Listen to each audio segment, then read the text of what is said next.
That evening was supposed to be normal, but fate had other plans.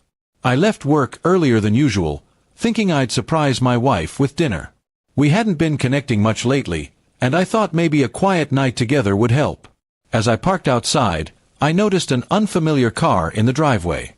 My gut twisted, but I tried to stay calm, telling myself it might be nothing. Walking into the house, I heard laughter, her laughter. It was different, lighter, filled with joy I hadn't seen in years. That joy wasn't for me. I froze at the doorway of the living room and saw her sitting close to a man, their hands brushing, his arm lazily resting around her shoulders. My heart sank. I stood silently, watching for a moment longer than I should have. They didn't even notice me at first, too lost in their little world. The sight cut me deeper than words ever could. She was supposed to be my wife, my partner, but in that moment, I was just an outsider in my own home. When I finally spoke, my voice was cold and sharp. "Enjoying yourselves?" Both of them jumped up, startled. Her face drained of color, while he tried to act casual, as if nothing was wrong. The betrayal was clear, but she stammered excuses, words tumbling over each other, desperate to explain away what I had just seen. But explanations meant nothing now. I had spent years trusting her, years giving her my best, only to find out she had given her heart to someone else. The man tried to step forward, pretending to be bold, but I cut him off. "Get out of my house before you regret staying." My tone left no room for argument. He hesitated, glancing at her, as if expecting her to defend him.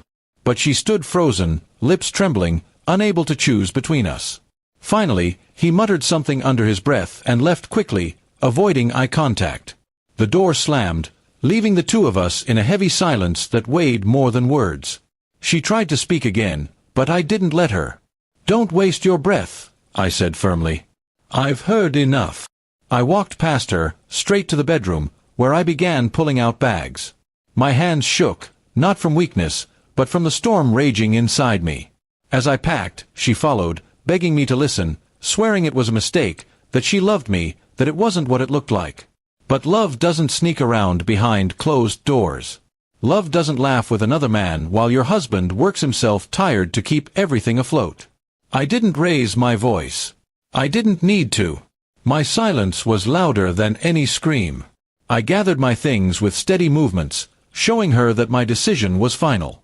She broke down, tears streaming, clinging to me, but I didn't waver. The bond we once had been broken beyond repair. When I finally walked out of the house, I didn't slam the door. I closed it softly, as if sealing away the memories we once shared. She was left standing there, crying, realizing too late the cost of her betrayal. The next day, I took steps she never expected. I filed for divorce, contacted a lawyer, and made sure every detail was handled. I also reached out to the man's family and girlfriend, forwarding them the evidence I had gathered. If he thought he could sneak into my life unnoticed, he was wrong. The fallout was brutal for them both. His relationship ended, his reputation cracked, and my wife, soon-to-be ex-wife, was left alone with nothing but regret. She had gambled with my trust and lost everything in return. As for me, I didn't feel joy, only a heavy kind of peace. Betrayal leaves scars, but it also clears the path forward. I had taken my revenge not with violence, not with rage, but with truth and action. And sometimes, that's the sharpest revenge of all.